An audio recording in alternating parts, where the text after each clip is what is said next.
Yun guys, na magluluto ako ng fish fillet. So, ayan, isang perasong fish fillet lang ito.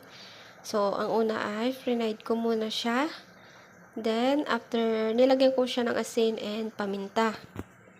And dahil wala tayong mushroom, so, potatoes muna yung ating ilalagay.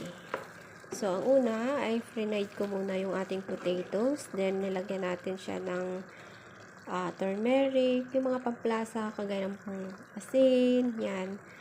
At, asin, turmeric, and magic sarap. Then, cooking cream. And then, pagluto na yung ating patatas, ilalagay na ulit natin siya dito. So, ayan. Then, lalagyan na natin yung ating patatas. Lalagyan na natin siya ng cheese. So, ayan. Nalagay ko na yung cheese. Ilalagay na natin siya sa oven. So, ayun lang guys. Thank you for watching.